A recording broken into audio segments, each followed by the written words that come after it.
अस्सलाम वालेकुम, मैं हूं अलीना फारूक शेख और सुप्रीम कोर्ट ऑफ पाकिस्तान से 2 दिन में 2 सिटिंग जजेस मुस्ताफ़ी हो गए हैं। गुज़श्ता रोज़ मज़ाहिर नकवी ने अपना इस्तीफ़ा दिया और आज ये बड़ी खबर आई है कि इजाज़ुल एहसन जो कि अगले चीफ जस्टिस भी थे, उन्होंने इस्तीफ़ा दे दिया है, उन्होंने रिज़ाइन कर दिया है। अब ये बड़ी खबर, इसके पीछे क्या मुहर्रिकात हैं, क्या असरात होंगे, अपने तज्ज़ियाकारों से हम पूछेंगे। लेकिन थोड़ा सा जो बैकग्राउंड रहा है, जो पूरी उनकी सुप्रीम कोर्ट में जितनी रेन रही है उसमें क्या क्या किरदार रहा है उसकी भी बात करते हैं, क्योंकि बहुत सी कंट्रोवर्सी से जुड़ा रहा, बहुत से बड़े बड़े केसेस भी उन्होंने सुने, हिस्सा रहे वो उन बेंचेस का। लेकिन बहुत सी मामलात थे जिसमें कंट्रोवर्सीज़ ने, तनाज़ों ने उनका पीछा नहीं छोड़ा। सबसे पहले पनामा केस ही ले लीजिए, जिसके अंदर वो मॉनिटरिंग जज थे। पनामा का फ़ैसला तो उन्होंने दिया, लेकिन उसके बाद अगर हाल ही में देखें तो एक के बाद एक अदालत की तरफ से, अदालत उज़्मा की तरफ से ही न सिर्फ वो पनामा से मुतल्लिक जो फ़ैसले हैं उनको ओवरटर्न किया जा रहा है, बल्कि जजेस बड़े सख्त रिमार्क्स दे रहे हैं। एहतसाब अदालत, छोटी अदालतें भी जहाँ जहाँ केसेस जा रहे हैं पनामा से मुतल्लिक, वहाँ पर जो मेन इसकी तहकीकात हुई उससे मुतल्लिक बहुत रिजर्वेशंस और ऑब्जर्वेशंस ज़ाहिर की जा रही हैं।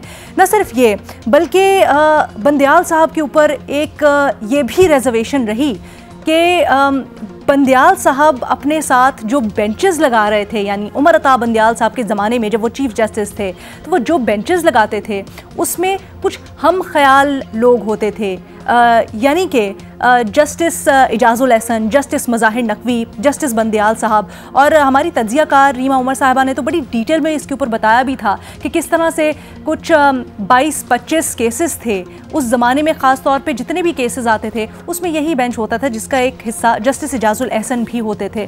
फिर गुज़श्ता रोज़ जो मुस्ताफ़ी हुए हैं जस्टिस मज़ाहिर नकवी, उनसे मुतल्लिक सुप्रीम जुडिशल काउंसिल में जब कार्रवाई चल रही थी उनके इल्ज़ामात से मुतल्लिक, तो जस्टिस इजाज़ुल एहसन साहब ने इसके ऊपर एक सख्त स्टांस भी रखा।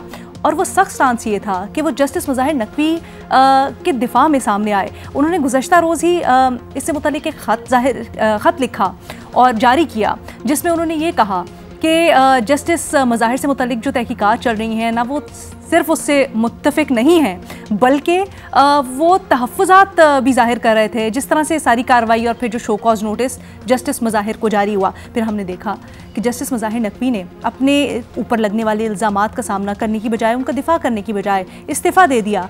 और उसके ठीक एक रोज़ बाद जस्टिस इजाज़ुल एहसन भी मुस्ताफ़ी हो जाते हैं। ये भी आपको बताते चलें कि जस्टिस इजाज़ुल एहसन को भी काफ़ी सख्त इल्ज़ामात का सामना है, उनसे मुतल्लिक भी मिसकॉन्डक्ट की शिकायत हैं, जिन पर कहा जा रहा था कि समात हो सकती हैं या वो चीज़ें भी सामने आ सकती हैं।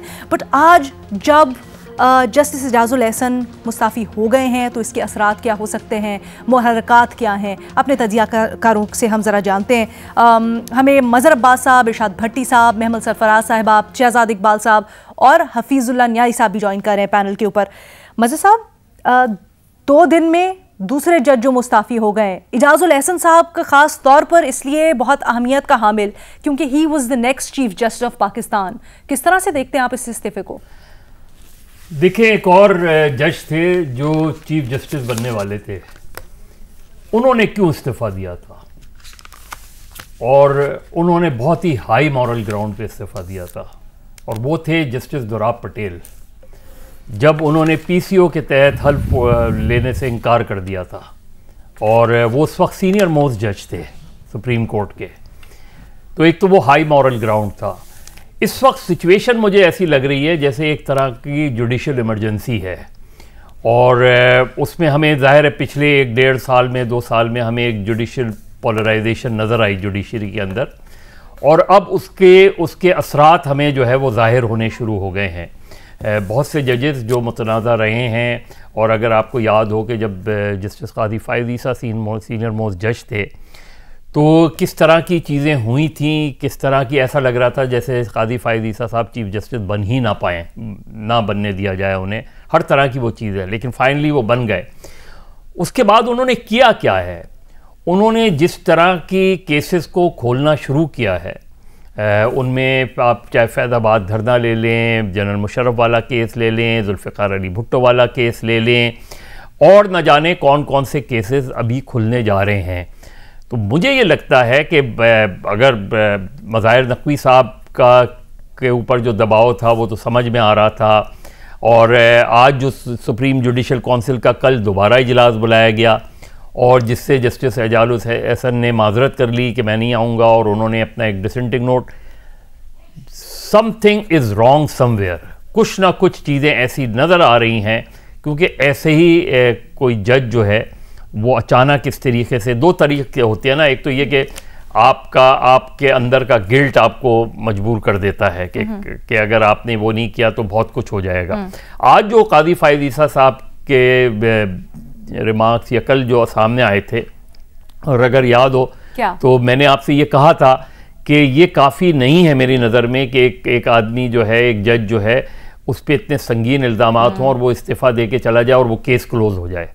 इस चीज़ को आपको खोलना। आज चीफ जस्टिस ने यही बात की कि जी हमें कहीं ना कहीं कोई तो फैसला देना पड़ेगा, हमें कोई ना कोई तो ऑब्जर्वेशंस देनी पड़ेंगी, कहीं ना कहीं तो हमें बताना पड़ेगा, और ये सुप्रीम कोर्ट की साख का मसला है। तो मेरा ख्याल में ये सारी चीज़ें इंटरलिंक्ड मुझे लग रही हैं। मैं एग्जैक्टली नहीं, अभी मैं हामिद मीर साहब का भी वो सुन रहा था कि कौन सी डॉक्यूमेंट, कौन सा केस आने वाला है, लेकिन जो पोलराइजेशन ऑफ जुडिशरी हमने चंद साल में देखी है, उसके नतीजे में यही सब कुछ होना था और आगे भी हो सकता है। I don't know who is next, और आगे जाके क्या हमारा someone can be next, there could be a next। देखिए इस वक्त एक अगर ये चीज़ें इस वक्त सुप्रीम कोर्ट के लिए बड़ा सीरियस मसला है। एक ये जो इस तरह का ये बिल्कुल गैर मामूली वाक़या है। एक तो ये कि पीसीओ के तहत हल्फ ना लेना वो बिल्कुल एक दूसरा कॉन्टेक्स्ट है, वहाँ तो एक बहुत ही हाई मॉरल ग्राउंड होता है वहाँ। यहाँ या तो ये कि जस्टिस एजाजुल एहसन एक लंबी चार्जशीट देते और उसके बाद इस्तीफे दे के चले जाते, तो यहाँ तो वो खामोशी से इस्तीफा दे के चले गए।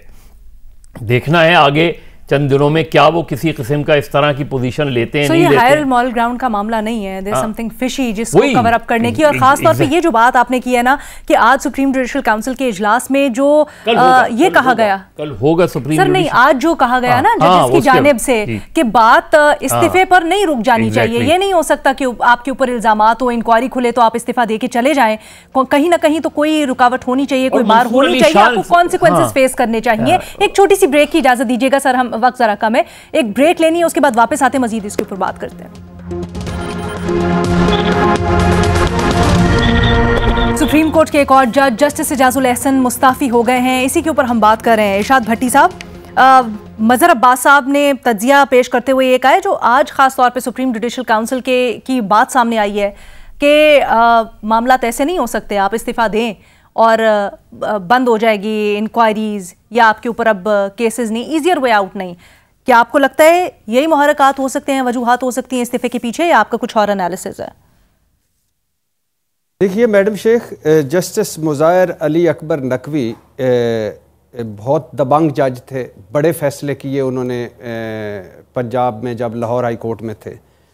अल्ताफ़ हुसैन पर पाबंदी उन्होंने लगाई, खुसूसी अदालत की जो सज़ा परवेज़ मुशर्रफ को थी वो उन्होंने ख़त्म की। इसके अलावा बहुत बड़े फ़ैसले किए, और उनके ख़िलाफ़ 10 शिकायतें थीं, और मुझे तवक्को नहीं थी कि वो रिज़ाइन कर जाएंगे, क्योंकि मैं जब भी उनके करीबी ज़राए से बात हुई तो उन्होंने यही कहा कि ये सब गलत है, सब इंतकामी कार्रवाइयाँ हैं, वो आखिरी दम तक इनका मुकाबला करेंगे और इन सारों को गलत साबित करेंगे। लेकिन फिर वो हैरत हुई कि वो मुस्ताफ़ी हो गए। जिस जस्टिस नकवी को मैं जानता हूँ वो मुस्ताफ़ी होने वाले नहीं थे, लेकिन फिर मुस्ताफ़ी हो गए। और मैं शुरू से कह रहा था कि ये तहकीकात होनी चाहिए, किसी पर भी इल्ज़ाम लगे, कोई भी जज हो, कोई भी हो, उसके खिलाफ तहकीकात होनी चाहिए। जस्टिस एजाजुल एहसन तो हैरत अंगेज़ इस्तीफ़ा है, हैरान कुन है। बहुत बड़ा बहुत अच्छे जज थे, कमाल के जज थे, बहुत जो जज उनमें से एक थे। अब कोई प्रेशर था इनके खिलाफ, कोई रेफरेंस आ रहा था, कुछ ऐसा था जिसका वो सामना नहीं करना चाह रहे थे, कुछ ऐसा था जिससे देखकर वो मुस्ताफ़ी हुए, या वो इस सेटअप में, ये जो सेटअप बन गया है अब सुप्रीम कोर्ट में, या जो हालात बन गए इसमें काम नहीं करना चाहते थे। बहुत सारी अभी कोई हतमी राय नहीं दे सकती, लेकिन ये इनके खिलाफ ये जो बहुत सारी बातें हैं हम जानबूझ के, यानी ये चूँकि मुनज़्ज़म मुहिम चल रही है, दोनों इन जजेस के खिलाफ, और जस्टिस बंदयाल शामिल कर लें, मुनीब अख्तर शामिल कर लें, इनके खिलाफ एक बाकायदा मुहिम चलाई गई। इनको सियासी जलसों में इनकी तस्वीरें लगाई गई, इनके कंडक्ट, किरदार, ख़ानदानों तक बात पहुंचाई गई, मुतस्सब जज कहा गया, साजिशी जज कहा गया। जज भी आखिर इंसान होते हैं, प्रेशर होता है उन पर भी। पनामा लीक्स की तहकीकात करने वाले, जिनको मैं हमेशा सलाम करता हूँ, वो आज मुजरम हो गए हैं। पनामा लीक्स में फ़ैसला करने वाले जज, जिन्होंने बहुत अच्छे फ़ैसले किए, सबूतों पर फ़ैसले किए, और मैं उनके साथ हूँ आज भी, वो मुजरम हो गए।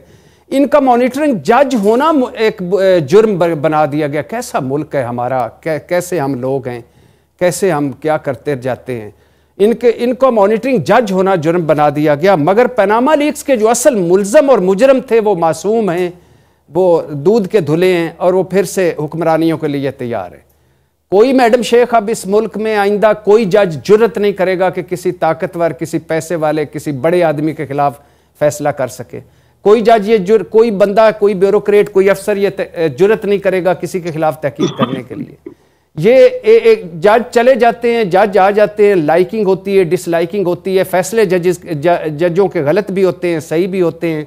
तो हम नहीं इसको करते। आज ये तारीख साबित करेगी कि जो आज रिलीफ दे रहे हैं जज, और जो इस्लाम को ला रहे हैं इस इंतहायात नाहलियों में, और जिस तरह चंद समातों पे सारा कुछ तय नैस कर रहे हैं, वो ठीक है कि वो ठीक थे, वो उस वक्त ठीक थे या ये ठीक थे। अपना अपनी राय, अपनी अपनी सारा कुछ है। लेकिन मुझे बड़ी हैरत हुई है जस्टिस इजाजुल एहसन के जाने की। सर लेकिन एक चीज़ देख लीजिए ना, हम तो नहीं कह रहे, ये कानूनी मामलात हैं, और दूसरी जो अदालतें हैं, जो कानूनदान हैं, जो जजेस हैं, वो खुद ही इन साहिबान के फैसलों के ऊपर सवालात उठा रहे हैं, इनको गलत कह रहे हैं।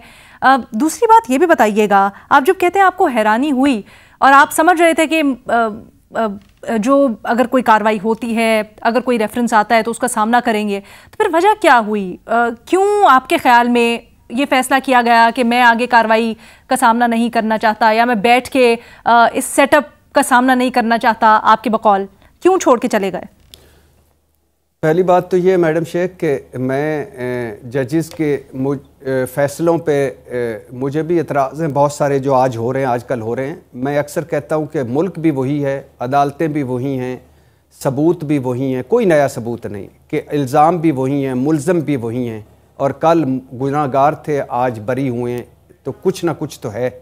और कल जब सजा हुई तब भी जवाब नहीं था, आज बरी हुए तब भी कोई जवाब नहीं है। बहुत सी चीजें जिसका जवाब नहीं है, लेकिन बहुत सी चीजें थी जो उस वक्त भी लोग कहते थे कि गलत है। जो आपने इसका सवाल किया कि ये मुस्ताफी कैसे क्यों हुए, ये मैडम शेख मैंने कहा है ना कि हैरत अंगेज तौर पर है कि आप देखें ना, मुझे जस्टिस इजाजुल एहसन की वो स्टोरी नहीं है जो अभी, मुझे नहीं लगता ये जो सुनाई गई है यही जो सुनाई जा रही है कि एक वकील इकट्ठे कर रहे थे, तो वो वकील जो इकट्ठे कर रहे थे उस इकट्ठे करने पर वो छोड़ गए। मैं जिस जस्टिस इजाजुल एहसन को मैं जानता हूँ, या जिनके बारे में मैंने उनकी रिप्यूट सुनी है, वो ऐसे जज नहीं थे कि इकट्ठे करने पर कोई साइड से निकल जाएं। और जस्टिस नकवी की भी हैरत हुई, लेकिन इनकी तो बहुत ही हैरत अंगेज तौर पे है। ये सारी कहानियाँ अभी सारी फ्राई पैन कहानियाँ हैं, मफरूज़े हैं। अभी इसका सामने आएगा कि क्या असल बात हुई है और क्या वजह क्या हुई है। ठीक है शहजाद, आप इस सूरत हाल का कैसे तज्जिया करते हैं? जी बहुत शुक्रिया अलीना। पहले तो इरशाद भट्टी साहब कह रहे हैं मैं जिन जजेस को जानता था, दोनों जस्टिस मज़ाहिर अली नकवी, जस्टिस इजाजुल एहसन, वो ये नहीं थे, वो इस तरह के नहीं थे, वो तो बड़े बहादुर थे। मेरे ख्याल से भट्टी साहब की जानकारी में शायद कोई कमी रह गई हो, या जो जराए उनको बता रहे थे कि इस्तीफा नहीं देंगे, शायद जराए बदलने की जरूरत हो, क्योंकि जो उनके ख्यालात थे या उनकी जो सोच थी उसके बरक्स ही हुआ है पिछले 2 दिनों में। पहले जब कल जस्टिस मज़ाहिर नकवी का इस्तीफा सामने आया, वो भी सरप्राइजिंग था, क्योंकि वो डट के खड़े हुए थे, वो मामला सुप्रीम कोर्ट में लेके गए, उन्होंने ये पोजीशन ली कि सुप्रीम जुडिशल काउंसिल की जो कार्रवाई है बदनीयती पे मबनी है।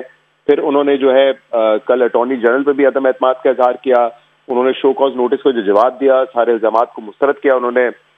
उनके फैमिली मेंबर्स इस वक्त भी उनका दिफा कर रहे हैं ट्विटर पर, और आके बड़े एग्रेसिव पोजीशन ले रहे हैं। तो क्या वजह बनी थी कि उन्होंने रेफरेंस का सामना करने के बजाय इस्तीफा दे दिया? अब तासुर तो इससे यही गया है ना कि वो मैदान छोड़ के भाग गए, क्योंकि हम मिसालें यहाँ पे देते हैं। काजी फाइज ईसा साहब ने, एस्टैब्लिशमेंट उनके खिलाफ थी, हुकूमत खिलाफ थी उनके, फिर भी उन्होंने सामना किया, सुरखरू हुए। उनके ब्रदर जजेस भी उनके खिलाफ थे, उस वक्त आपने देखा एक स्प्लिट डिसीजन आया था, लेकिन फिर भी इन दी एंड वो कामयाब हुए। तो क्यों मज़ाहिर नकवी साहब ने रेफरेंस का सामना नहीं किया, ये सवाल जो है इसका जवाब मेरी नज़र में तो यही कि शायद वो रेफरेंस का सामना नहीं करना चाह रहे थे। आज जो जस्टिस इजाजुल एहसन का इस्तीफा है ये मेरे ख्याल से ज्यादा सरप्राइजिंग है, क्योंकि उनके हवाले से अब तक तो कोई रेफरेंस नहीं था। हाँ, ये अब सुनने में आ रहा है कि शायद कोई प्रिपेयर हो रहा था रेफरेंस, इससे पहले उन्होंने सोचा कि मैं इस्तीफा दे दूं। तो ये मेरी नॉलेज में तो ऐसी बात कुछ है नहीं। लेकिन या तो ये वजह हो सकती है कि कोई ऐसी चीजें सामने आ रही हो जिसका वो सामना नहीं करना चाहते थे, वो लड़ाई नहीं लड़ना चाहते थे, या उनके पास उसका दिफा नहीं था, या ये भी मुमकिन है कि जो एक सपोर्ट सिस्टम था पूरा पिछले 5-6 साल में, जो कहा जाता है कि एक हम ख्याल जजेस थे और उन्होंने बहुत सारे सियासी फैसलों में एक साथ फैसले दिए, जिसमें जस्टिस बंदियाल भी चीफ जस्टिस रहे, फिर जो है वो साकिब निसार चीफ जस्टिस थे उस दौरान में। तो शायद वो सपोर्ट सिस्टम और उस वक्त जो एस्टैब्लिशमेंट की सपोर्ट थी, क्या वो अब नहीं है, उस वजह से वो छोड़ के जा रहे हैं? ये तो मेरे ख्याल से इजाजुल एहसन साहब ही बेहतर बता सकेंगे। लेकिन अलीना, इलेक्शन से पहले आप ये तो एक्सपेक्ट करते हैं कि सियासी विकटें गिरेंगी, लेकिन 2 जजेस का रिजाइन कर देना, और वो जजेस जिनके हवाले से ये ख्याल किया जा रहा है, बल्कि ख्याल क्या किया जा रहा है, अगर आप फैसले देखें तो मेजॉरिटी जो उनके फैसले थे सियासी जो केसेस में, वो नवाज शरीफ के खिलाफ गए हैं और इमरान खान साहब के हक में गए हैं। तो उन जजेस का इस्तीफा दे देना इलेक्शन से पहले, ये एक सवाल तो वाकई बनता है कि ऐसी क्या मजबूरियां थी।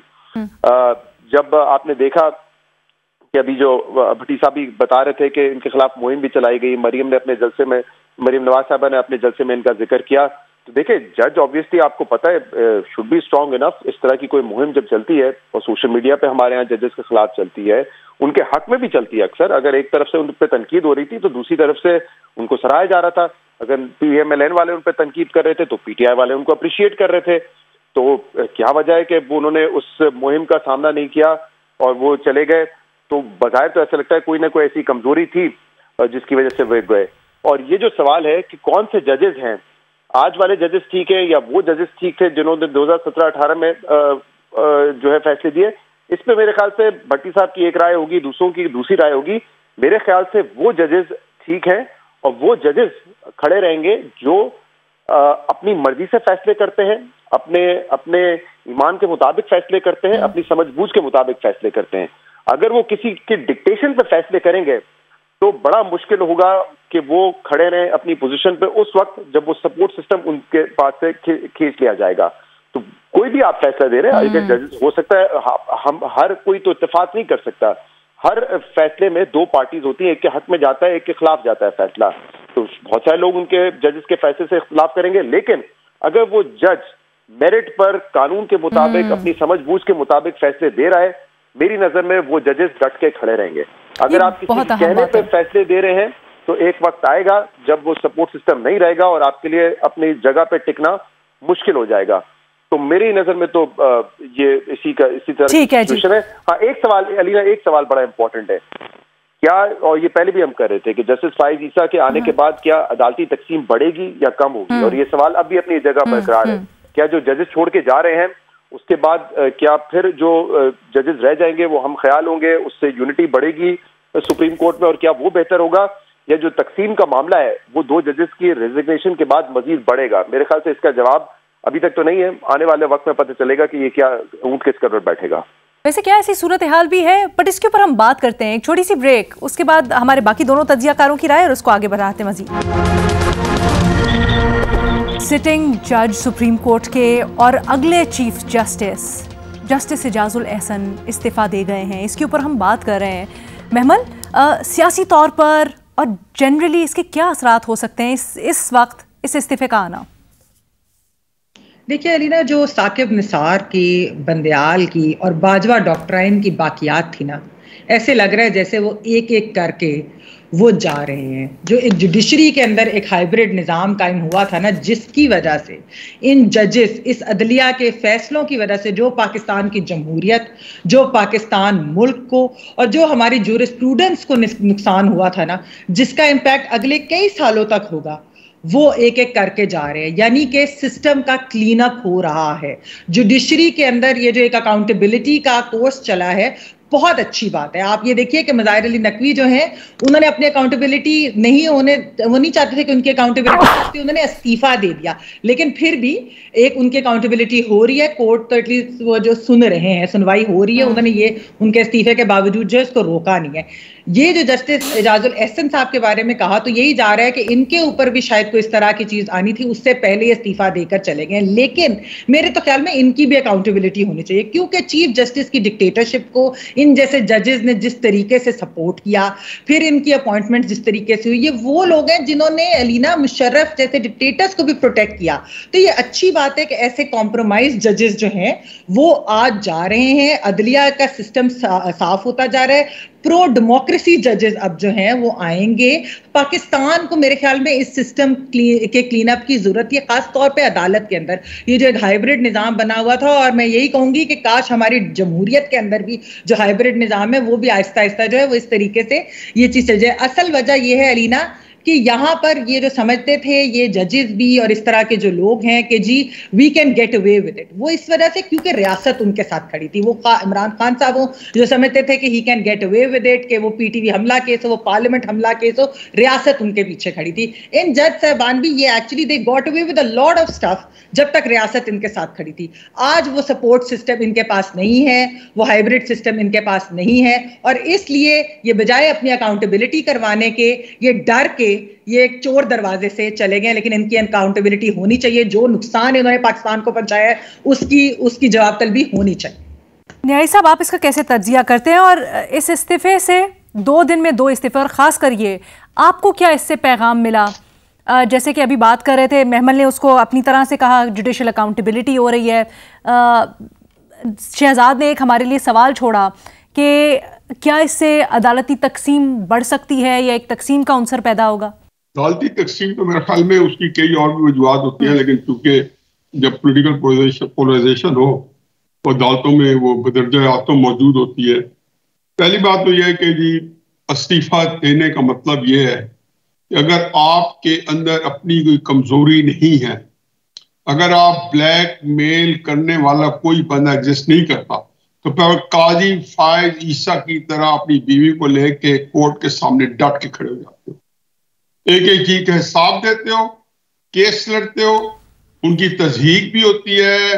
पीटीआई ब्रिगेड जो है उनका सोशल मीडिया उन बेचारों के साथ क्या उन दिनों नहीं हाल कर रहा था, मेरा ख्याल है क्या कुछ नहीं बीत रही थी, और ये सारी बातें इस मुल्क के अंदर हो रही थी। और फिर कसूर सिर्फ ये था कि फैजाबाद धरने केस में उसने कुछ ऐसे खुदाओं का नाम ले लिया था कि जो के जबान पे नहीं आने चाहिए थे, और जिनके नाम आते सर जो है एहतराम से झुक जाने चाहिए थे। लेकिन क्राइसिस ये है कि एक इस्तीफा नहीं है, 2 नहीं है, मेरा ख्याल में 1-2 इस्तीफे और भी इंशाल्लाह आप देखेंगे 2-4 दिनों में आने वाले हैं। अच्छा, उसके अंदर देखें प्रॉब्लम क्या क्या हुआ है, कोई एक चीज तो हुई नहीं है। मारे गोली के एजाजुल एहसन साहब ने जो बड़ा अच्छा मेरे उनसे एक शनासाई है, लेकिन उन्होंने क्या क्या काम नहीं किया। मॉनिटरिंग जज, मैं कहता हूं कोई सलीके का जज होता सुप्रीम कोर्ट, क्योंकि आप ये मत भूलेंगे आप कोई सेशन जज की बात नहीं कर रहे, आप कोई सिविल जज की बात नहीं कर रहे, एडिशनल सेशन जज की बात नहीं कर रहे। माइटी सुप्रीम कोर्ट का जज जो है वो एहतसाब अदालत में बैठ के विदाउट रियलाइजिंग कि जो तारीख का जो मरक होता है वो फैसला नहीं लिखता जो जस्टिस मुनीर लिख के गया है। मरक जो है अपने अंदाज में जस्टिस मुनीर हुसैन के फैसले का वही परखत तोड़ाएगा, या कभी कुछ जो जुल्फिकार भुट्टो साहब के बारे में कोई फैसला हो गया है तो उसकी आज का जो उसकी जिस तरीके से उसे कल पुर्जे उड़े जाएंगे, ये सारा मौरख ने बिल्कुल हकायक को सच में लिखना है। इनके हाथों पे बहुत जुल्म हुआ है। सुप्रीम कोर्ट के हाथों साकिब निसार से शुरू हुआ है, पूरे इस्तेकाम के साथ और एक मजबूती के साथ, और फिर गुलजार साहब जो तो बंदयाल साहब जो तो हुआ यहां तक पहुंचा है। ये बड़ी एक तकलीफ दे एक किस्म की कहानी है पाकिस्तान की। ये अभी मदर साहब जिक्र कर रहे थे दुराब पटेल साहब का। मदर साहब वजूद्दीन जब सईदुज़्ज़मान सिद्दीकी को मुशर्रफ साहब के पीसीओ में 1999 था या 2000 था, जब उनको हल्फ से रोका गया तो वजूद्दीन साहब ने असूली तौर पर हल्फ नहीं लिया था। हालांकि उसके बाद वो सईदुज़्ज़मान सिद्दीकी साहब के साथ के बाद 5 साल चीफ जस्टिस रह सकते थे। अब अल जहाद ट्रस्ट के अंदर सीनियरिटी का रूल तय हुआ, जो भी था उसके अंदर सुप्रीम कोर्ट की हद तक हम उसको फॉलो कर रहे हैं, हाई कोर्ट की हद तक फॉलो कर रहे हैं ये। लेकिन जो एलिवेशन ऑफ जजेस है उसके अंदर देखें कि मुनीब अख्तर साहब को 5वें नंबर से उठा के आपने सुप्रीम कोर्ट का जज बना दिया। बड़े कॉम्पिटेंट होंगे वाकई में, मैं तो उसमें दो राय नहीं दे रही, लेकिन आया आपने 4-5 जजेस को, सुप्रीम कोर्ट के एक चीफ जस्टिस को, जो सिंध हाई कोर्ट के जो चीफ जस्टिस है उसको आपने किस तरीके खुदा नहीं लगाया गया। तो ये सारे गैंग बन गया था, यही गैंग था। ये देखो ऑडियो लीक्स मेरी तो नहीं हुई, काजी फैजिया साहब की तो नहीं हुई, ये डोगर साहब जो है ना, आपने केस डोगर साहब का फलान जज पे लगवाना है, मेरे बारे में तो नहीं हुआ। उन्हें कहा मैं आ रहा हूं तो डिनाई कर देंगे, ये बात गलत है। फिर जो जायदादों के बारे में जो वजाहत की है वो भी बड़ी पोर वजाहत की है। मैं मज़ाहिर नकवी साहब की बात कर रहा हूँ कि क्या दिया कि मेरे बेटे की जायदादें हैं, उनका मैं जिम्मेदार नहीं हूं। बीवी का जो है 47 लाख का घर जो है वो जाके पत्नी के 8 या 7 करोड़ में बेच दिया है, और पत्नी किस, अब क्या बन रखे। इसके बाद बंदा उनके हक में कोई बोलने वाला हो तो मैं तो उसकी हकीकत है जुर्रत रंदाना को सलाम पेश करता हूं कि आज भी इनको कोई ना कोई बंदा इनके हक में कलमा खैर कह रहा है, अच्छी बात है, कोई बुरी बात नहीं है। लेकिन इतने बड़े बैगेज के साथ, इतना बड़ा बैगेज आपके सामने आ जाए, अब आपको गुंजाइश क्या रह सकती है। ये बिल्कुल एक बात बिल्कुल सामने थी कि एक इस्तीफा आने वाला है। कल परसों भी किसी टीवी पे मैं बैठा था, मैंने कहा जी ये आपके जो कल शायद इनका इस्तीफा आया, मैंने कहा जी आप ये देखें एक इस्तीफा शायद एक आध और आ जाए 2-4-5 दिनों में, जल्दी आ गया। अब मैं आपको और कब बता रहा हूँ, 1-2 इस्तीफे और आएंगे 2-4-5-7 दिनों में।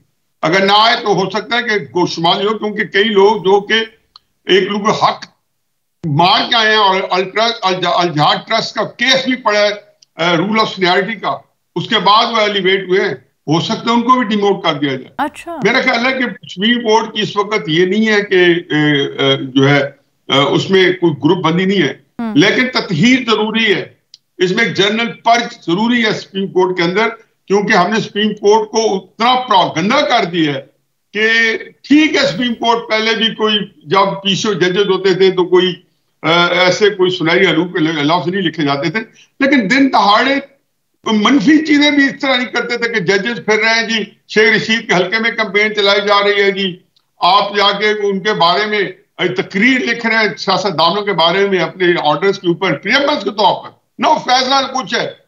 और बड़े गॉडफादर की जो फिक्र है कि हर इमारत के पीछे क्राइम है, तो फिर आप लोगों की इमारत के पीछे भी क्राइम ढूंढे, हर एक की इमारत के पीछे क्राइम ढूंढे, फिर बेचारे 1-2-4 सियासतदान जाके कब्जा इस्तबदाल में जिनकी गर्दन आती है उसके लिए क्यों ढूंढते।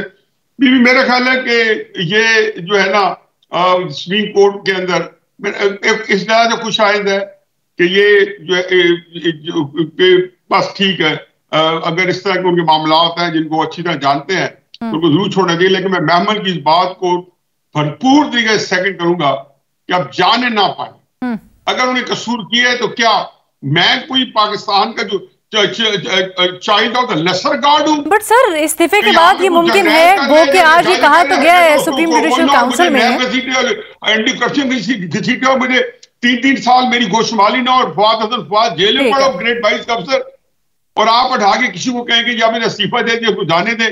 आप इसने फलां कर दिया, हारे को कहा जाता है, जर्नैलों को कहा जाता है आप छोड़ जाए, जजेस को कहा जाता है आप छोड़ जाए, और खुदा के वास्ते मुल्क के अंदर कुछ देखो, कोई इंसाफ होना कि ठहरे में लाए और कहें कि हम हिसाब देते हैं ना। इमरान खान साहब हिसाब देता है, लोगों से हिसाब लेने वाले बंदे, ना कोई और देता है, कहते हैं जी हमारा हिसाब ना लो, उनका हिसाब लो, हमने किया उन्होंने किया। बहरहाल मेरा ख्याल है कि खस कम जहां पाक है, गलत लफ्ज लेकिन मुझे कहना पड़ता है मेरे नजदीक।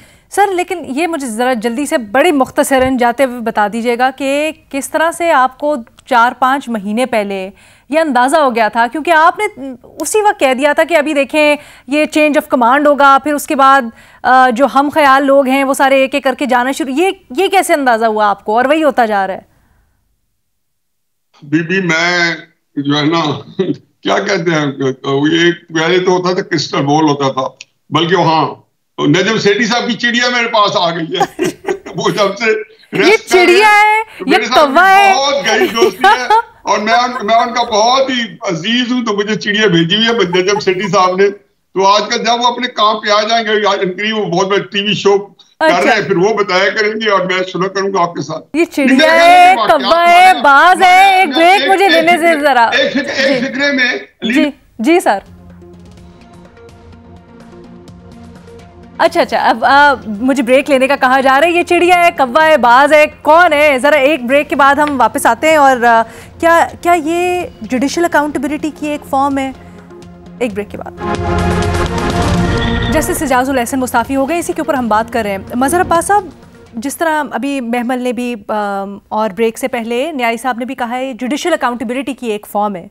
क्या आप इत्तेफाक करते हैं, क्या ये सेलिब्रेट करने का वक्त है? नहीं, मेरा नहीं ख्याल सेलिब्रेट करने का वक्त है, क्योंकि आपको इन बहुत से महरक़ात हैं। और जिस तरह जस्टिस मंसूर अली शाह के अभी मैं रिमार्क्स ऑब्जर्वेशन देख रहा था कि एक जज ने इस्तीफ़ा दे दिया तो क्या मामला ख़त्म हो गया। आज ये जो 2 इस्तीफ़े हुए हैं, इनके महरक़ात पाकिस्तान के लोगों को जानना बहुत ज़रूरी है, इसलिए कि बहरहाल एजाजुल एहसन साहब या मज़ाहिर नकवी साहब या बंदियाल साहब, उनके चाहने वाले हमारे बदकिस्मती है ना कि हमें बेंच देख के अंदाज़ा होता है कि कौन मेरा जज है, कौन तेरा जज है।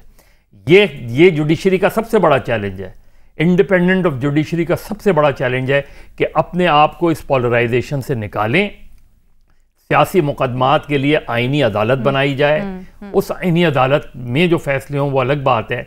सुप्रीम कोर्ट इतनी पोलिटिसाइज हो गई है और इतनी पोलराइज हो गई है कि ये जितने इस्तीफे हैं, इससे मामला टलेगा नहीं, मामला ख़त्म नहीं होगा, और ज़्यादा पेचीदा होता चला जाएगा। कुछ हमारी भी गलतियां हैं, तो हर केस अदालतों में ले गए, फिर अदालतों ने भी उसको टेकअप कर लिया। दूसरा, एज पॉलिटिकल एनालिस्ट या एज पॉलिटिकल वर्कर, एज नाम शहरी भी इवन हम लोगों ने बांट लिया कि जो हमारी तरफ की बात करता है वो हमारा है, या तुम्हारी तरफ अगर कोई और तुम्हारी तरफ की बात करता है तो वो हम में से है नहीं। But that is wrong. जो चीज़ मेरे खिलाफ है मैं उसको एक्सेप्ट नहीं करने को तैयार हूं। एग्जैक्टली। भट्टी साहब, सर आप बताइएगा, क्योंकि आपका राय थोड़ी मुख्तलिफ है, इसलिए मैं आपको थोड़ा टाइम भी ज़्यादा देना चाह रही हूँ। सबकी गुफ्तगू आपने सुनी, ओवरऑल एक सेंटिमेंट पाया जा रहा है कि ये अदालती निज़ाम एक बेहतरी की तरफ जा रहा है, चीज़ें हील हो रही हैं, और इससे उम्मीद ये की जा रही है कि शायद जो कोर्स करेक्शन है वो हो सके। नहीं मैडम शेख, अभी कबल इस वक्त है ये सारी बातें, अभी सारी सेलिब्रेशन, अभी सारी के ईमानदार जज के, ईमानदार जज के, किसी के सहूलतकार जज, तो अब अदलिया साफ़ हो गई, अदलिया पाक हो गई, अदलिया ट्रैक पे चढ़ गई, असली जज रह गए, बाकी चले गए। ये बहुत बातें पहले भी सुनी हैं और हर वक्फे से सुनते आए हैं हम, और आइंदा भी सुनेंगे। आप क्यों नहीं इत्तेफाक करते इससे सर? इस वजह से इत्तेफाक नहीं करता कि मुझे जो दूसरे, अगर ये सहूलतकार थे तो मुझे दूसरे भी सहूलतकार लगते हैं। अगर ये इनकी कोई लाइकिंग थी तो मुझे दूसरों की भी लाइकिंग लगती है। अगर इनका कुछ बैगेज था तो दूसरों का भी बहुत बड़ा बैगेज है। बहुत सारे फैसले उन्होंने भी ऐसे किए हैं, हुदैबिया वाले फैसले, ये ताहियात नाइली वाला फैसला, इसके अलावा बहुत सारे फैसले ऐसे हुए हैं कि जिनका दूसरों को फ़ायदा पहुँचा है, और वो इस बहस में पढ़ना ही नहीं चाहिए। लेकिन सर हुदैबिया वाला मामला, I am so sorry to cut you off, लेकिन सर हुदैबिया वाला मामला ना टेक्निकल बुनियादों पे था, उसकी टेक्निकल मसला ये था। आपसे तो नहीं पूछा ना मैंने सर, मैं आपको वैसे एक्सप्लेन कर रही हूँ कि टेक्निकल चीज गलत नहीं जानी चाहिए ना। वो रीओपन इसलिए नहीं हो सकता था क्योंकि टाइम गुजर गया था, और पूरी दुनिया में ऐसा ही होता है कि जब इस तरह के केसेस टाइम गुजरने के बाद फिर नहीं लगाए जाते। जी सर बोलिए। सुन तो लीजिए मैडम शेख, ये कब केस किसने क्यों नहीं पहुंचाया, कौन कौन शामिल था, ये लंबी कहानी है, ये लंबी कहानी है। इसमें बहुत, इसमें किसी दिन रख लीजिएगा, मैं आपको बता दूंगा। चले, मैंने हुज्जत तमाम कर दी, आप जल्दी से मुझे बता दें। हाँ नहीं, आपको ज़रूरत ही नहीं थी हुज्जत तमाम करने, क्योंकि मुझे पता है कि ये क्या केस है। मैं ज़्यादा इस हवाले से बेहतर इसको दूसरे एंगल जानता हूँ। लेकिन बहरहाल, अच्छा, दूसरी बात ये मैडम शेख के ये जो है ना, आप ये जो बड़े अल्फाज बोले जा रहे हैं, बड़े बड़े कि वो हो गया ततहीर हो गई, वो हो गया हाइब्रिड निज़ाम, वो फलाना, कमाल है हजूर। अभी आपके पास पूरी सियासत भरी पड़ी है, अभी आपके पास पूरा इदारे भरे पड़े हैं ये सारा एक बंदा नहीं चला रहा था। दूसरी बात, तीसरी बात जो एक्चुअल बात है वो ये है कि अगर मुज़ाहिर अली अकबर नकवी साहब ने इस बात पे इस्तीफ़ा दिया है कि उनके खिलाफ तहकीकात रुक जाएं, तो नहीं रुकनी चाहिए। अगर एजाजुल एहसन साहब ने इस बात पे इस्तीफ़ा दिया है कि कोई ऐसी बात आ रही थी जो इसका वो सामना नहीं कर पा रहे थे, वो बात आनी चाहिए, इसमें कोई शक नहीं। लेकिन ये जो है कि ये बाकी जो उन पे इफेक्ट्स हैं, बाकी चीजें हैं, वो भी होनी चाहिए। और बड़े काबिल जज थे, बड़े अच्छे फैसले किए उन्होंने। फैसले गलत भी हो सकते हैं, फैसले सही भी हो सकते हैं। जिस तरह के फैसले थे उसमें एक फरीक को तो होना ही था, वो खिलाफ होना ही था, वो हुआ। लेकिन इससे ये मत समझिएगा कि इसको ये 14 अगस्त आ गया है तो जरा सेलिब्रेट करें। अभी आगे देखिए क्या ठीक है। मेमल मुख्तसर रखिएगा प्लीज। देखिए लीना, मैं तो कहती हूँ मैं बिल्कुल इसको सेलिब्रेट करूंगी, और क्यों ना करूं। ये वो जजेस हैं जिन्होंने हमारी जमहूरियत को मिलिट्री डिक्टेटर से ज्यादा नुकसान पहुंचाया है, तो मैं कैसे इनको सेलिब्रेट ना करूं। ये टाउट्स हैं जिन्होंने पॉलिटिकल इंजीनियरिंग के अंदर जिनका पूरा हिस्सा था, तो मैं कैसे सेलिब्रेट ना करूं। आप रीमा उमर साहबा ने पूरा इसके ऊपर एक thread, no please, Reema Umar साहबा ने पूरा इसके ऊपर एक थ्रेड किया हुआ है कि बहुत अच्छा जुमला बोला है, लेकिन सियासत के टाउट्स जो है वो भी उनको भी तो निकालें, उनके तो पीछे लगे हुए हैं। बिल्कुल साहब, बड़े टाउट्स हैं इधर, उनके ऊपर बिल्कुल बात ना करो कि मैं यहाँ पर ये बात कर रही हूँ कि रीमा ने एक्चुअली पूरा गिनवाया है कौन कौन से बेंचेस के ये हिस्से थे, किस तरीके से वो बेंचेस ने पाकिस्तान को नुकसान भी पहुंचाया लीना। तो मैं तो एक्चुअली कहूंगी कि मैं सेलिब्रेट करती हूँ ऐसे कॉम्प्रोमाइज जजेस जिन्होंने जमहूरियत को नुकसान पहुंचाया, उनको जाना चाहिए और उनकी अकाउंटेबिलिटी होनी चाहिए। ओके न्याय साहब प्लीज बहुत छोटा रखिएगा पॉइंट अपना। लीना, पहली बात तो ये है कि जो है ना जस्टिस एजाजुल एहसन साहब के खिलाफ वन कॉन्स्टिट्यूशन एवेन्यू का वो डेवलपर जिनको रिलीफ दिया है, वो केस रेफरेंस जो है वो मेरा ख्याल है इसमें जुडिशियल काउंसिल का पहुंचा हुआ है। नंबर 2 बात, ऐसा ही है, जो इन जजेस के ऊपर इल्जामात है, मुज़ाहिर नकवी साहब के तो सामने आ गए। मुझे पूरे पाकिस्तान की जुडिशियल हिस्ट्री में या मदद साहब बैठे एक दिखा दें जिससे मिलते जुलते इल्जाम हो।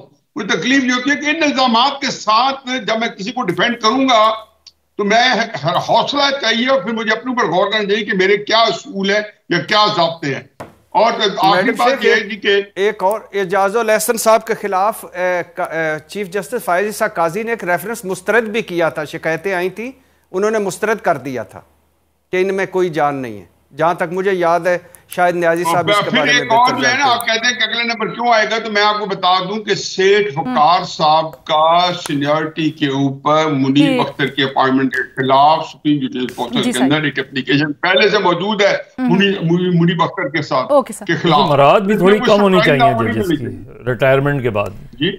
अगर मराद थोड़ी कम हो जाए रिटायरमेंट के बाद तो शायद जजेस इस्तीफा ना दें। चलिए जी, आज के प्रोग्राम से इतना ही। भट्टी साहब की राय मुख्तलिफ, बाकी हमारे तज्जियाकारों की राय बिल्कुल मुख्तलिफ। अपनी राय का इजहार सोशल मीडिया पे कीजिएगा। अल्लाह हाफ़िज़।